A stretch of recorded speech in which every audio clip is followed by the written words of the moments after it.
Sino nga naman ang mag-aakala na sa kabila ng mahigit 2 dekadang paghahari sa NBA, may natitira pa palang gutom sa mga mata ng isang 41-year-old veteran na sa edad kung kailan ang karamihan sa mga alamat ay nagpapalaki na lang ng tiyan sa kanilang mga mansyon o sumusweldo. Bilang TV analyst, ang isang King James ay nakahandang kumuha ng muling pawis at magsakripisyo ng milyon-milyong dolyar para sa huling tsansa sa kadakilaan. Nang matapos ang kanyang ika-23 season sa NBA, marami ang nagsabi na sarado na ang libro para kay LeBron James. At ang pagbagsak ng Lakers laban sa Minnesota ay ang huling tuldok sa makulay niyang karera. Pero sa isang shocking move na nagpayanig sa buong mundo ng basketball, hindi lang nagpalit ng jersey si LeBron. Gumawa rin siya ng panibagong blueprint ng pagiging alamat. Isang 2 taong kontrata na nagkakahalaga lang ng $8 million. Ang pinakamalaking pay cut sa kasaysayan ng liga para lang sumampa sa barkada nina Joel Embiid, Tyrese Maxey at Jaylen Brown sa Philadelphia 76ers. Yan ang babalikan natin ngayon sa Beyond the Game. Pero bago tayo magsimula, kung gusto mo pang makakita ng mga kwentong gaya nito, don't forget to like and subscribe bilang pagsuporta sa aking munting channel. Maraming salamat po. Para mas mapahalagahan natin ang tindi ng pambihirang sakripisyong ito ni LeBron James, balikan muna natin ang huling kabanata ng kanyang 8 taong stint sa Los Angeles Lakers. Noong 2018, nang lumipat si LeBron sa Hollywood, dala niya ang pangakong muling ibabangon ang naghihingalong franchise ng Purple and Gold. At ginawa niya yon. Isang bubble championship noong 2020 ang kanyang inihandog. Pero sa mga sumunod na taon, parang roller coaster ang naging biyahe ng Lakers. Puno ng pagbabago ng lineup, mga injury sa kanyang co-star na si Anthony Davis at mga palpak na eksperimento sa roster. Fast forward sa nagdaang season, kahit 41 years old na ang hari, nag-average pa rin ito sa regular season ng 20.9 points, 6.1 rebounds, 7.2 assists na may kasama pang 51.5% sa field goal kada laro. Nang magwakas ang kanilang playoffs sa kamay ng Minnesota Timberwolves at magtamo pa si LeBron ng MCL sprain, pagod na ang hari. At sa huling press conference, amoy na amoy ng media ang pagdadalawang isip.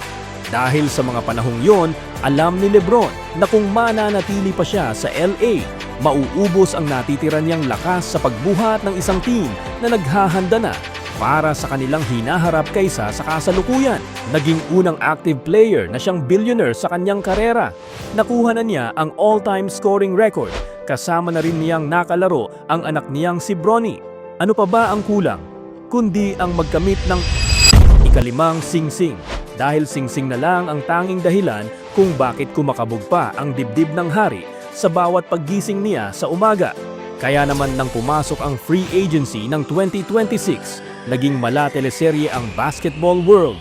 Uhaw na uhaw ang buong liga kung saan dadapuan ang hari ng kanyang huling lipad. Naglaway ang Miami Heat sa pangarap na magkaroon ng The Last Dance kasama si Giannis Antetokounmpo. Naging maingay ang balitang babalik siya sa kanyang sariling bayan sa Cleveland Cavaliers para doon na mag-retire.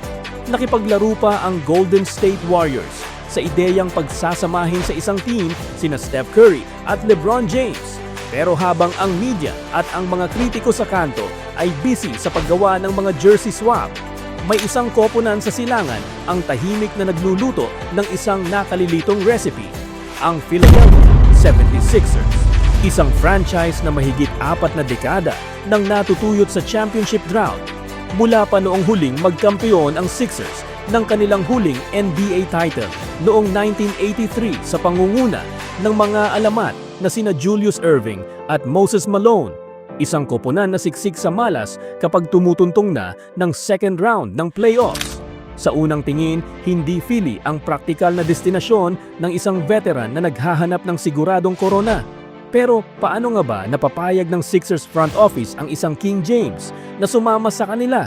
Nagsimula ang lahat sa isang hindi inaasahang galaw ng Sixers front office, ang pag-trade nila para makuha ang 2024 Finals MVP na si Jaylen Brown mula sa Boston Celtics. Nang maganap ang makasaysayang trade na yon, Nagbago ang ihip ng hangin sa buong liga. Na-realize ng kampo ni Lebron na hindi lang basta contender ang Philly.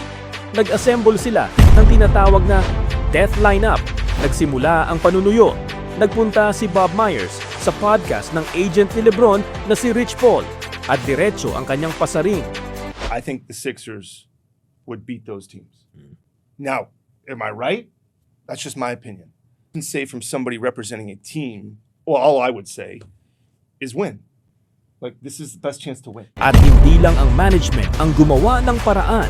Tumawag mismo ang dating MVP na si Joel Embiid.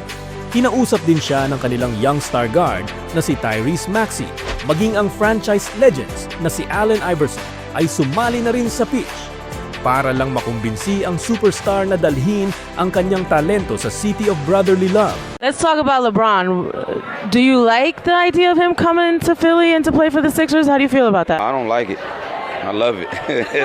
Pero ang pinaka-nakagugulat sa lahat, ang mismong nilalaman at mga probisyon ng kontrata.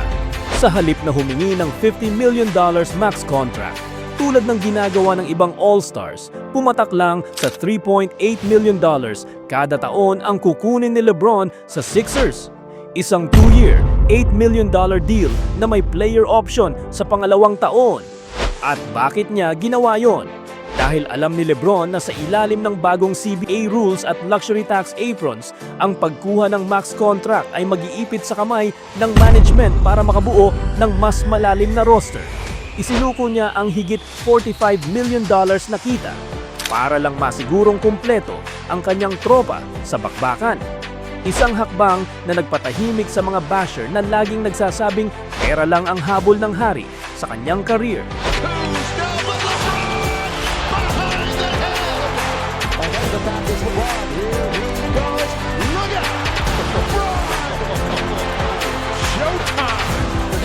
LBJ all the way down LeBron. LeBron James. Here comes BJ. Look out! Their feet.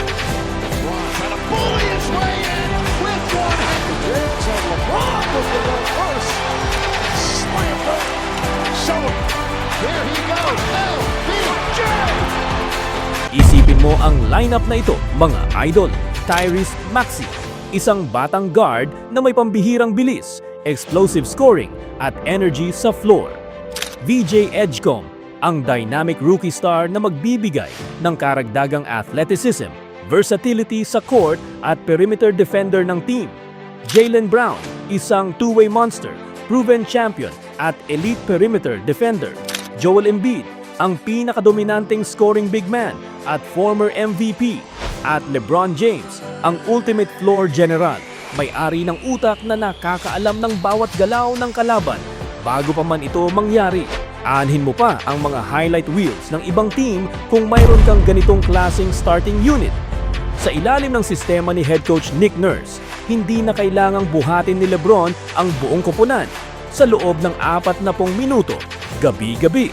Pwede na rin siyang maging third o fourth option sa scoring at mag-focus sa pagiging facilitator, clutch performer at defensive safety sa court. At sa wakas, pagkatapos ng ilang taong pagpasan ng buong organisasyon ng Lakers sa kanyang balikat, nakakita rin si King James ng isang barkada na kayang magbuhat kahit nakaupo siya sa bench at nagpapahinga. Tingnan natin ang kwento ni LeBron James ng kabuuan. Nagsimula siya noong 2003 bilang the chosen one sa Cleveland. Naging kontrabida at nagkampiyon sa Miami. Nagbalik loob para ibigay ang kauna-unahang titulo sa Ohio noong 2016. Naglayag patungong Hollywood para dalhin sa kampeonato ang Lakers noong 2020. At ngayon, sa huling kabanata ng kanyang ika-24 na season, pumasok siya sa Philadelphia para sa pinakamasarap na bagay sa basketball. Ang patunayan na kaya pa niyang makakuha ng isa pang kampeonato.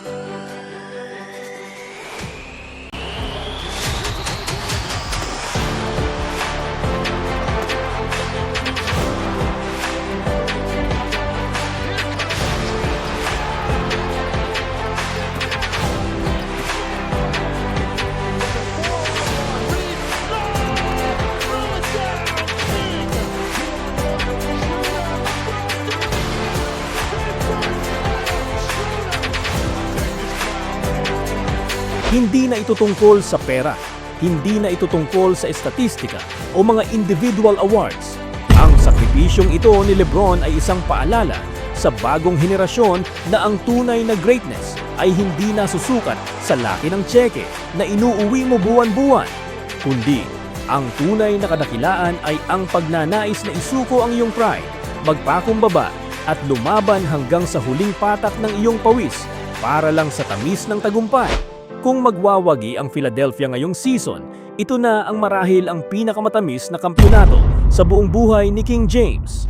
At kung matalo man sila, naiwan na niya ang isang aral na magpakailanman ay mananatiling matingkad sa kasaysayan ng NBA. Kayo mga idol, anong masasabi nyo sa naging desisyon na ito ni LeBron James? Comment down below. Sana ay nagustuhan ninyo ang ating kwento. Kung may suggestion kang content na gusto mong mapanood, i-type mo na sa comment section. Sisikapin nating isunod sa ating channel. Mag-subscribe ka na rin. Libreng nude lang, wala pang monthly bill, di tulad ng iba dyan. Hanggang sa susunod nating kwento, ito ang Beyond the Game. Maraming salamat.